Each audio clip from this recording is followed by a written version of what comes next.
Hello aspirants, स्वागत है आप सबका Murari Lal GS research centre पे। अगर आप किसी भी कॉम्पिटिटिव एग्जाम्स की तैयारी कर रहे हैं, स्पेसिफिकली एसएससी एग्जाम्स की तैयारी कर रहे हैं, तो आपको बहुत अच्छे से पता है कि सिनोनिम एंड एंटोनिम क्या रोल प्ले करती है। तो हम लोग ऑलरेडी सिनोनिम्स एंड एंटोनिम्स की तैयारी कर रहे हैं। सेट नंबर 1 to 8 तक बहुत सारे सिनोनिम्स एंड एंटोनिम्स को हम लोगों ने ऑलरेडी प्रैक्टिस कर रखे हैं। अगर आप इस चैनल पे नए हैं तो जाके प्रैक्टिस सेट्स को ज़रूर देखिए और सीखिए और अपने प्रिपरेशन को वैल्यू ऐड करते रहिए। तो चलिए, without wasting our time, let us begin the practice now. So first let us read out the instruction that is given to us. सबसे पहले हमें इंस्ट्रक्शन को अच्छे से पढ़ लेना है। Select the most appropriate synonym of the given word. तो हमें यहाँ पे क्वेश्चन पे क्या मांगा गया? सिनोनिम। अब सिनोनिम मतलब सिमिलर वर्ड्स। यहाँ पे दिए गए जो क्वेश्चन है आज मेरे प्यारे एस्पिरेंट्स, ये सब PYQs है, ठीक है। This question is from PYQ SSC CGL, okay. Obligatory, so the first word is obligatory. अब ऑब्लिगेटरी का क्या मतलब है? When you need to do it, must do वाला मैटर है, ठीक है। बहुत इजी वे में बता रही हूँ ताकि आप चीज़ों को रिकॉल कर पाओ। ऑब्लिगेटरी तो मस्ट डू, इसका सिमिलर वर्ड फिर क्या बन सकता है? Let us check. पहला है कंपल्सरी। अगर ऑप्शनल है तो इसका मतलब क्या होगा? You can do, you can not do, है ना। You can make a choice, optional तो ये होगा नहीं। चोजन नहीं होगा। अननेसेसरी मतलब जो नेसेसरी नहीं है। ऑब्लिगेटरी का क्या मतलब है? Anything that is necessary, okay. तो अननेसेसरी भी नहीं होगा, तो हमारा करेक्ट उत्तर फिर क्या बनेगा? Compulsory. So compulsory is the correct answer as per the question asked, okay. अगर अच्छा लगा तो एक लाइक जरूर करें और कमेंट करके मैम को बताइए कि आपको कैसा लग रहा है। Next, our next word is absolute. इसका भी हमें सिनोनिम ढूंढ लेना है। अब एब्सोल्यूट का मतलब पहले समझते हैं। एब्सोल्यूट का मतलब है anything that is whole, okay. देखो यहाँ पे एक वर्ड है complete. Anything that is complete, तो वो भी एब्सोल्यूट हो सकता है, ठीक है। अगर ऑथोरिटेरियन होता तो वो भी एब्सोल्यूट बन सकता था, ठीक है। तो डिवाइन तो होगा नहीं। बाउंडेड मतलब लिमिटेड। फाइनल भी नहीं होगा, तो उस हिसाब से क्या बनेगा? Complete, okay. Moving to the next. Our next question is, देखिए मुझे आपका समय खराब नहीं करना है, time is very precious, okay. Since you need to make preparation of many topics, so I always believe कि जितने स्मार्ट तरीके से कम समय में जो जो टॉपिक्स बन सकते हैं उसको करना चाहिए। Select the most appropriate synonym of the given word. Repulsive, repulsive. अब रिपल्सिव का क्या मतलब है? देखो, रिपल्सिव का मतलब है जब आपको एक स्ट्रॉन्ग फीलिंग ऑफ डिसगस्ट हो, ठीक है। स्ट्रॉन्ग फीलिंग ऑफ डिसगस्ट, आपको कुछ अच्छा नहीं लग रहा है, ठीक है। You have a very disgusting feeling. तो देखो एक वर्ड है यहाँ पे डिसगस्टिंग।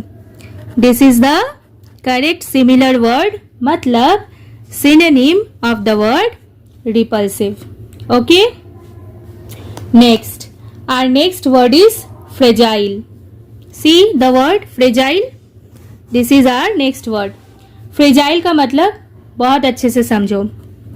फ्रेजाइल का मतलब है वीक, बहुत दुर्बल, वीक मतलब स्ट्रेंथ नहीं मिल रहा है, तो वो हो जाएगा फ्रेजाइल, ओके। या फिर और एक वर्ड होता है फ्रेल, ठीक है। ये सारे वर्ड्स फ्रेजाइल के साथ जाते हैं, लेकिन हमारे यहाँ पे क्या दिया हुआ है? Brittle, anything that can be easily broken, बहुत इजिली टूट जाए, ब्रिटल। तो brittle is the correct synonym of the word fragile, okay.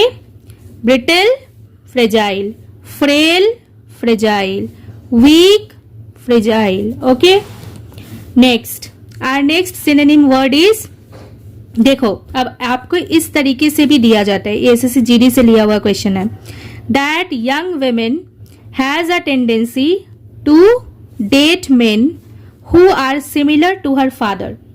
Okay, मतलब इस यंग लेडी को ऐसे बंदे पसंद होते हैं डेट करने के लिए जो इनके फादर को रिजेंबल करते हो. ठीक है, मतलब उन लड़कों में कुछ कैरेक्टरिस्टिक्स बोल लो, क्वालिटीज बोल लो, फीचर्स बोल लो, वो रिजेंबल करते किसके साथ? इसके फादर के साथ.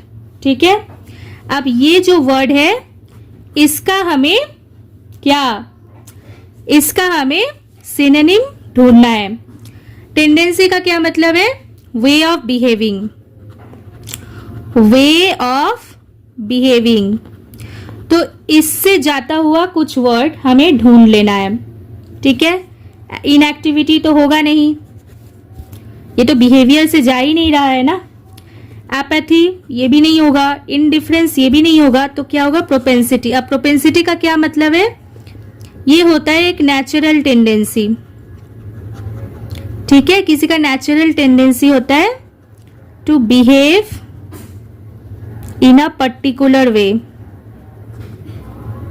ओके, तो इसे हम लोग प्रोपेंसिटी कहते हैं. So propensity is the correct synonym of the word tendency. Clear? Moving to next. अब चलो कुछ एंटोनिम्स की भी तैयारी कर लेते हैं, पीवाईक्यू से है. और एंटोनिम्स की तैयारी शुरू करने से पहले मैं आप सबसे रिक्वेस्ट करना चाहूंगी, अगर आप इस चैनल पे नए हैं, अगर आप रेगुलर विजिट करते हैं चैनल को, तो ज़रूर सब्सक्राइब करिए. चैनल के बेल आइकन को ज़रूर दबाइए ताकि दिए गए हर एक वीडियोस की नोटिफिकेशन आप तक ऑन टाइम पहुँचे. मुरालीलाल जीएस रिसर्च सेंटर के साथ रहिए, हम लोग भी आपका साथ ज़रूर देंगे. Next word, select the most appropriate antonym of the underline word.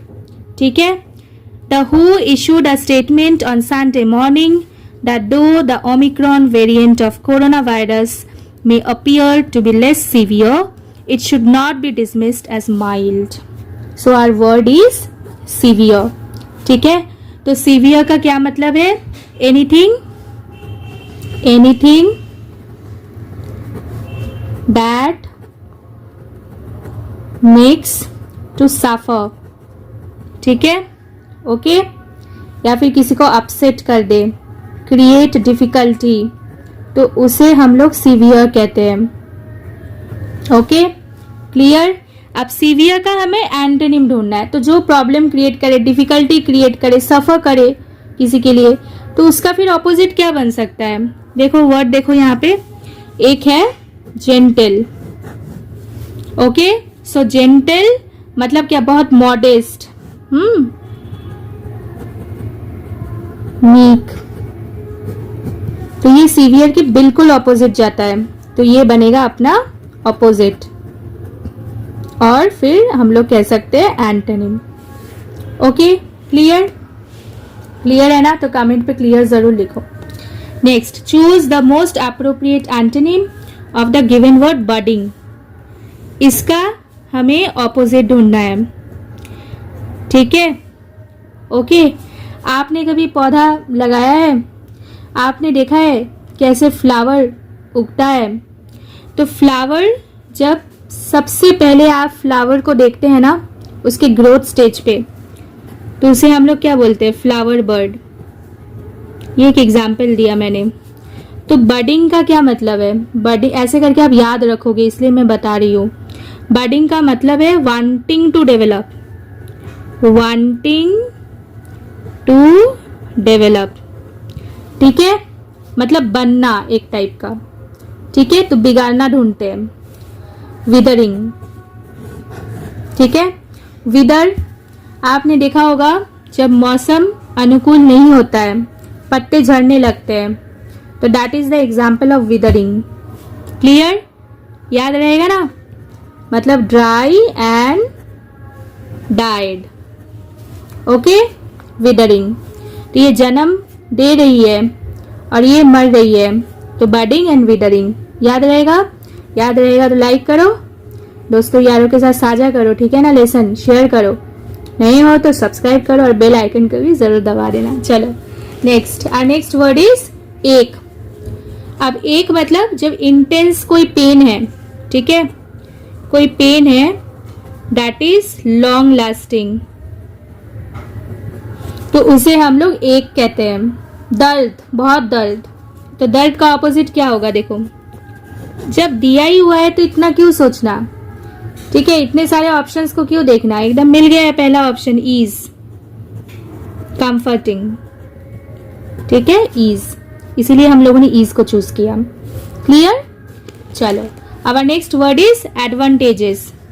जो एडवांटेजेस होता है ना, मतलब वो आपके लिए हेल्पफुल है, वो आपको क्या कर रहा है, एडवांटेजेस मतलब एक एडिशन हो रहा है, इसीलिए तो ऐड है, एडवांटेज, ठीक है, एडवांटेज, एडिशन। देखो वर्ड है minuses, so this is the answer, minuses. अब डिसएडवांटेज नहीं है, डिसएडवांटेज होता तो आप तो इजीली डाल देते उसको। एडवांटेज का ऑपोजिट तो क्या होता है, डिसएडवांटेज भी होता है, ठीक है, ये तो हम लोग सब जानते ही है। अब डिसएडवांटेज का मतलब क्या है, आपका घट रहा है, अगर ये एडवांटेज मतलब आपको कुछ एडिशनली हेल्प कर रहा है तो ये डिडक्शन हो रहा है, माइनसेस, तो दिस इज द आंसर। बुद्धि लगाना है, घुमा के आपको क्वेश्चन किया जा सकता है, तभी ये क्वेश्चन आपको चूज करके मैं यहाँ पे सिखा रही हूँ, दिखा रही हूँ, ठीक है ना। Next word is feud. बहुत अच्छे से याद रखो एक एग्जाम्पल के साथ। आप दोनों फ्रेंड है, A and B, both are friends, ठीक है। अब हो रहा है आपका डिस्कशन। इस डिस्कशन में क्या हो रहा है, झमेला, आर्ग्यूमेंट। अब इस आर्ग्यूमेंट में ए और बी दोनों हो गए एंग्री, ठीक है, समझ में आ रहा है, और ये चले जा रहा है झमेला, फ्यूड, ठीक है, क्लियर हो रहा है ना। अब फ्यूड का ऑपोजिट क्या होगा, यही ए है और बी है, एक पीसफुल अग्रीमेंट या फिर डिस्कशन, सब हो रहा है, ठीक है, हार्मनी। क्लियर, समझ में आया आपको? I hope. देखो क्या कहते हैं हम, रट्टा नहीं मारना है, याद रखना है। आई होप आप कभी भी फ्यूड और हार्मनी नहीं भूलोगे, ठीक है, नहीं भूलोगे ना, बताओ कमेंट पे, हाँ मैम नहीं भूलेंगे, ठीक है। अच्छे से पढ़ाई करते रहो, प्रैक्टिस करते रहो, यहाँ पे दिए गए जो मैथ्स के बेसिक्स एकदम किए गए हैं, जो लेसन्स है उसको जरूर देखो। जनरल अवेयरनेस के ऊपर जो जो दिए जाते हैं, आप सब सिलेक्टेड अच्छे अच्छे चोजन क्वेश्चंस को सर कराते हैं, जाके जरूर विजिट करो, देखो, ठीक है। Thank you for liking the lessons, thank you for commenting. मैंने काफ़ी सारे कमेंट्स देखे हैं, किसी का मैंने नाम भी देखा था, शी इज़ प्रियंका, मैं उसका नाम ज़रूर लेना चाहूँगी, तो thank you Priyanka. Do watch all the lessons, जो जिनका नाम मुझे नहीं पता है मैं उनको भी कहना चाहूँगी, एस्पिरेंट्स ध्यान लगा के पढ़ाई करते रहिए, अपने पे विश्वास बना के रखिए और स्मार्ट वर्क भी करते रहिए हार्ड वर्क के साथ, ठीक है। Stay fit, stay fine, thank you.